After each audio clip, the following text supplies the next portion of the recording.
conducting today's interview. I welcome you wholeheartedly for today's interview. We at SSC are greatly honored to have you here, sir. With your due permission, can we please begin with today's interview? Okay. Yes, My yes. first question is regarding like how did it all begin?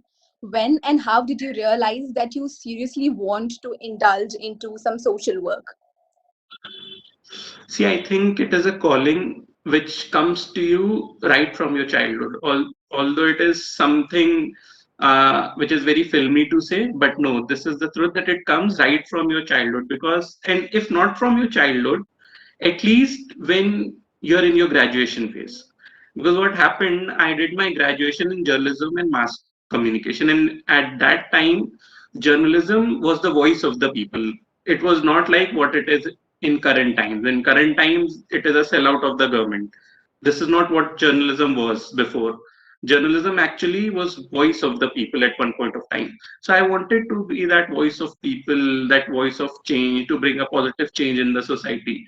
So that is why I went for journalism in my graduation. But as soon as I joined the field, I realized that okay, this is not what is happening in journalism.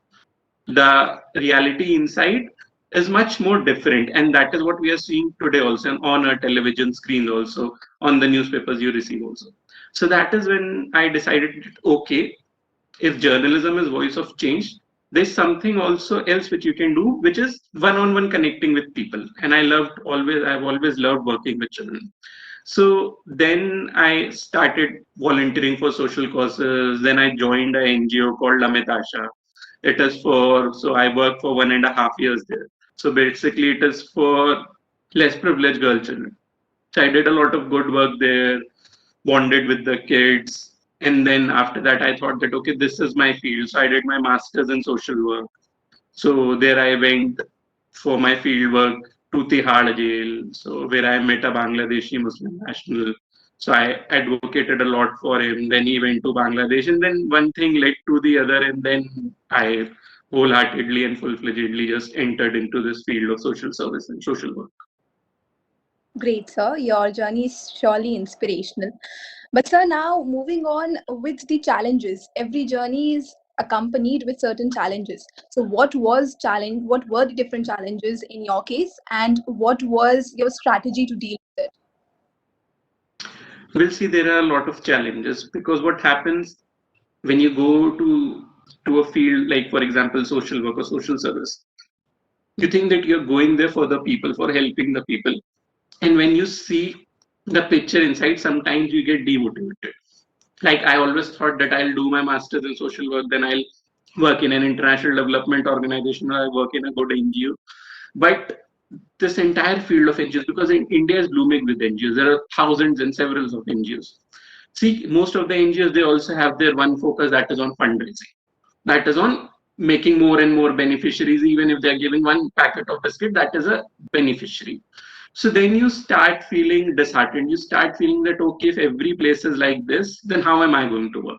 But then that is where I decided that, okay, so since I've taken all this skill in my master's in social work, let me start to begin it with on a small level, at an individual level, and then start connecting with people. And today in the times of social media, what happened that I started showcasing the work which I do, or talking about my work to people, and especially on social media, whether it was related to social activism, whether it was related to social work. And then people started connecting to me. So then I got a following of almost 25-30,000 on Facebook itself.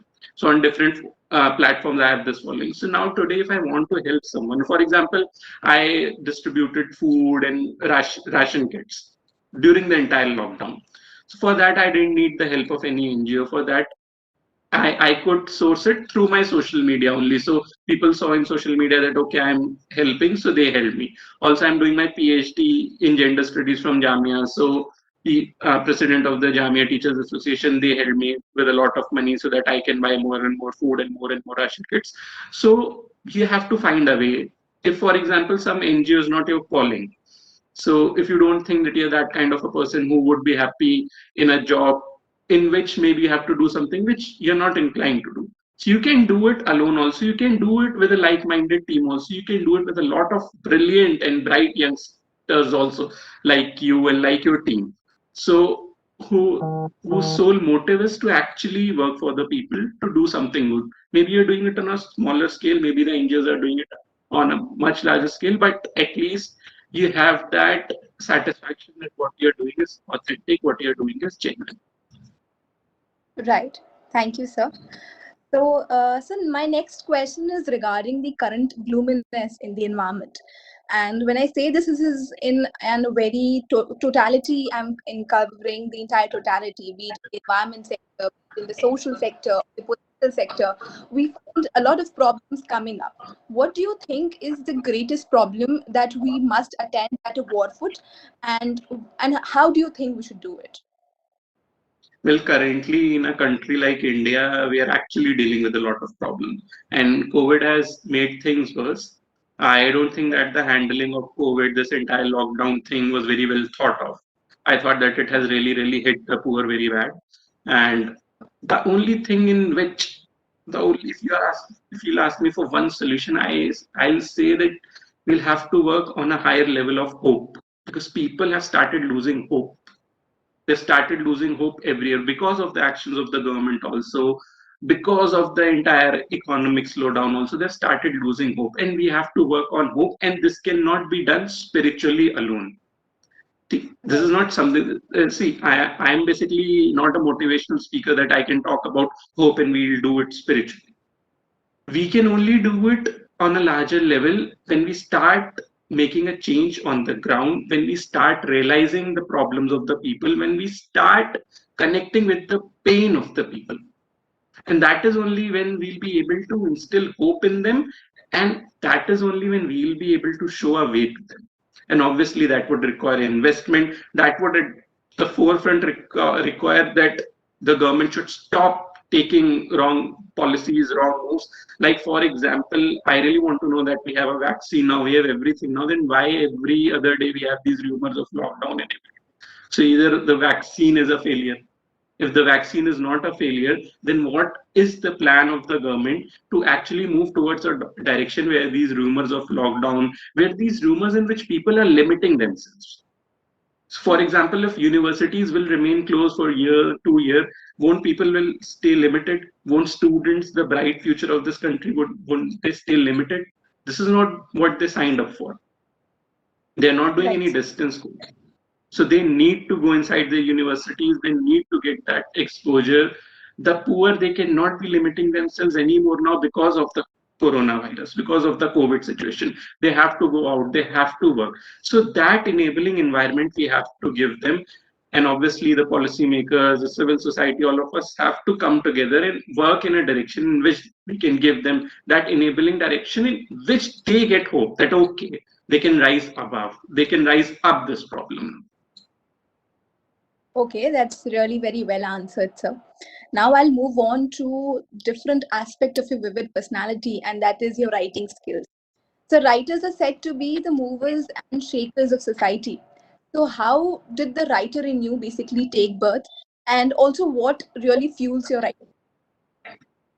See, writing is something again that I would not say comes naturally to me. I would say that because I'm privileged, because I had a very good schooling, and in that schooling there was a lot of focus on both English and Hindi on writing skills. So yes, some see everybody has their set of skills, and no skill is bigger and no skill is smaller. So the two key skills which I have are one of them is the oratory skills that I speak with, and the second is the writing skills. So because of my privileged background, because I was blessed to have good parents, they gave me good schoolings. So I got that writing thing in me. So I'm basically an author. You can check my author page also in Youth Ki Awaaz. So I write on a lot of social issues. Then obviously you understand that if you're doing an MPhil or a PhD, you have to write huge sum Right. of papers. So even in that case, I have a lot of papers which have been published in national and international journals. And I have this knack for fiction writing also. So very few people know that I have published a fiction novel also, that I have written a few short stories which are published in anthologies also. These days I write poetry also. But I think that writing is a very, very strong tool for making social change. Again, it comes from my journalistic roots. And when you write on these issues, for example, I remember that I wrote an article in Youth Kevas. There was this product in Amazon.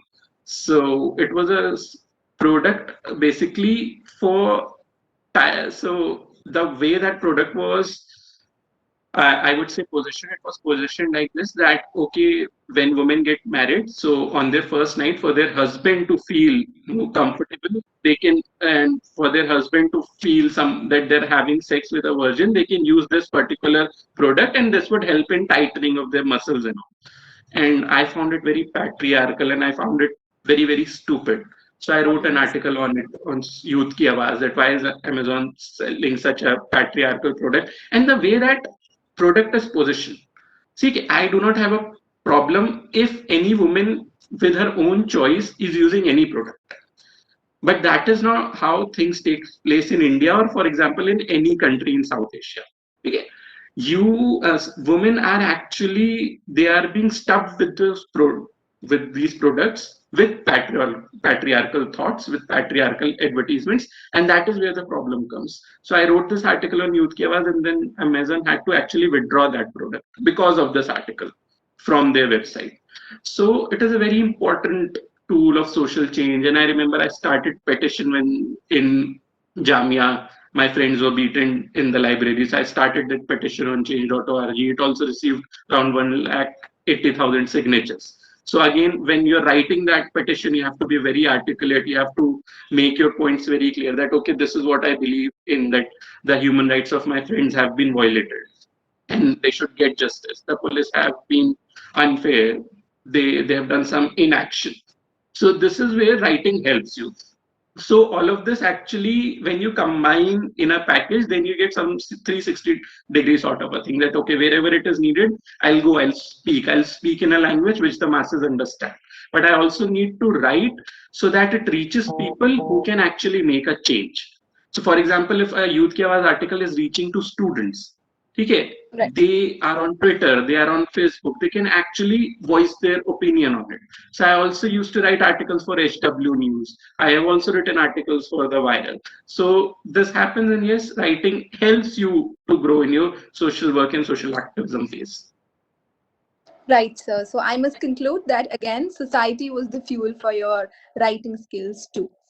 Now, so with this, I'll ask one last question of a round one, and that is regarding one message or any appeal that you want to have for our viewers, especially the youngsters that ought to come into this field or are still planning to come into the field. See, anybody who's planning to join the field of social work or any field which is trying to help the people, even if they're trying to become a journalist to be the voice of change, even if they're trying to do something else which can actually help the people. So, see, they would be hardships, but they'll have to be very, very clear in their mindset. So, their mindset has to be very clear. And secondly, they'll get options which would be lucrative, and they would get options where they'll have to compromise. But when somebody has this thought that I have to help the people, the moment you compromise, you actually put yourself in a well in which you do not feel nice, and then that starts hurting you, that starts hurting your mental health. So do not make compromises. Be brave, be bold, be empathetic, be humble, be grounded, be down to earth. That is all. And I'm sure that the youngsters are the ones who are going to take this country ahead, and they are going to make a lot of difference and bring a lot of change in the society.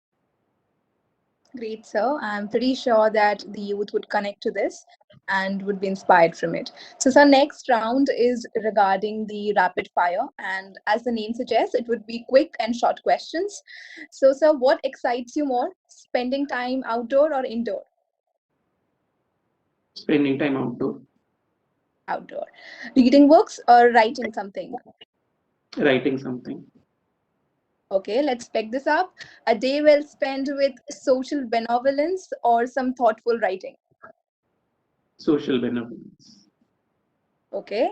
What is your favorite stress buster? playing with children, being around children. Great, sir. And one of your greatest learning that you have had so far in the spectrum of social work? Hmm. basically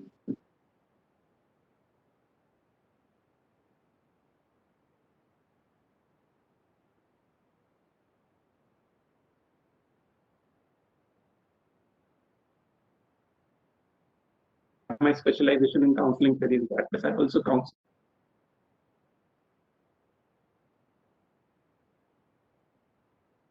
And which is very different from all other fields. In all other fields, you give, you get empty. You take, you fill yourself. Here it is different. The more you give, the more you'll feel regenerated, and the more you'll fill your inner self.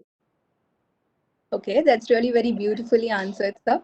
So the last question is your favorite quote or song or any favorite saying that has motivated you in and out throughout your journey. See, because I write, I also keep on writing I also keep on discovering my own quotes, writing my own quotes. But you see, there's this poem Invictus, which Nelson Mandela used to read, and which has its ending that I am the captain of my fate, I am the master of my soul. So I think that every youngster you should read this poem because somebody was in the prison for 27 years and then later on went on to become the president of South Africa. If that poem can give him strength, it also can give us strength. And also, I think that, yeah, being a little bit spiritual, that also gives you a lot of hope and energy. Okay, thank you so much, sir. With this, we have come to an end of today's interview. It was an absolute pleasure to have you here, sir. And like in the beginning, only you gave us the consent for launching this interview on social medias. We are really thankful for that too. And in all, just thank you for bearing with us and all the pain that you have taken to be with us. Thank you so much, sir. No, no, it's perfectly fine. Thank you so much. Take care and Thank all you. the best to you for your initiative. And all the best to your Thank you. team also. So I'll Take convey care. your regards.